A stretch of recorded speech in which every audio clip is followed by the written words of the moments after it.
দুই টেস্টের সিরিজ খেলার জন্য ওয়েস্ট ইন্ডিজে অবস্থান করছে বাংলাদেশ ক্রিকেট দল। এই ট্যুরে তাসকিন, হাসান, শরীফুল, রানাদের পেস ডিপার্টমেন্টে সুযোগ হয়নি খালেদ আহমেদের। দেশের মাটিতে হওয়া সবশেষ সাউথ আফ্রিকা সিরিজের দ্বিতীয় ম্যাচের স্কোয়াডে তিনি ছিলেন, যদিও ছিলেন না প্লেইং 11-এ।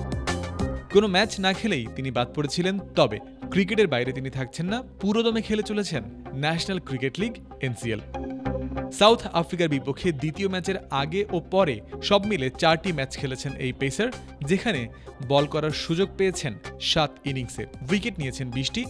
এমন পারফরম্যান্সের মাধ্যমে সর্বোচ্চ উইকেট শিকারীদের তালিকায় খালেদ উঠে এসেছেন 2 নম্বরে। 7 ইনিংসে এই বোলার হাত ঘুরিয়েছেন মোট 94.2 ওভার। অন্যদিকে 1 নম্বরে থাকা আরেক পেসার আনামুল হক 5 ম্যাচের 10 ইনিংসে নিয়েছেন 26টি উইকেট, যেখানে তিনি হাত ঘুরিয়েছেন মোট 126 ওভার। অর্থাৎ বোঝা যায় ঢাকার এই পেসারের সমান ম্যাচ খেলতে পারলে, তার সমান ওভার বল করতে পারলে খালেদের বোলিং ফিগারও আরও সমৃদ্ধ হতে পারত। ওয়ালটনের পণ্য কিনে জিতে নিতে পারেন নগদ 20 লক্ষ টাকা। Double million offer, Walton fridge কিনে পেতে পারেন 20 লক্ষ টাকা। রয়েছে কোটি কোটি টাকার নিশ্চিত উপহার। সিলেট ডিভিশনের হয়ে খেলা এই ডানহাতি বোলার সবশেষ আন্তর্জাতিক ম্যাচ খেলেছেন ভারত সিরিজে কানপুর টেস্টে। সেই ম্যাচে ভারতীয় ব্যাটারদের তোপের মুখে পড়েছিলেন তিনি। 4 ওভারে 43 রান খরচ করেছিলেন, উইকেট শূন্য। এরপর সাউথ আফ্রিকা সিরিজের প্রথম টেস্টের স্কোয়াড থেকে কাটা পড়ে তার নাম, যদিও দ্বিতীয় ম্যাচে তাসকিন আহমেদকে বিশ্রাম দিয়ে তাকে স্কোয়াডে অন্তর্ভুক্ত করা হয়েছিল। আবার NCL এর এবারের আসরে খালেদ নিজের প্রথম ম্যাচে খেলেন 19 অক্টোবর ভারত থেকে ফেরার পর ঢাকা বিভাগের বিপক্ষে। ম্যাচে 1 ইনিংসে বল করে 61 রানে 4 উইকেট নেন এই পেসার।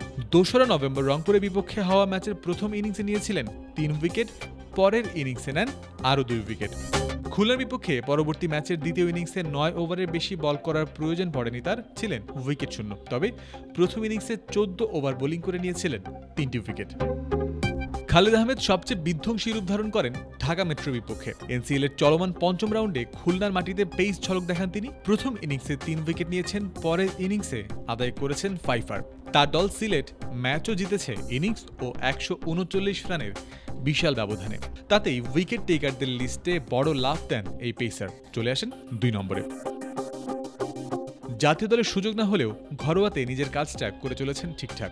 দেশের টুর্নামেন্টগুলোতে স্পিনারদের আধিপত্য তুলনামূলক বেশি থাকে, সেখানেই অন্যতম সেরা অবস্থানে রয়েছেন খালেদ, যা নির্বাচকদের দৃষ্টি আকর্ষণ করার মতোই।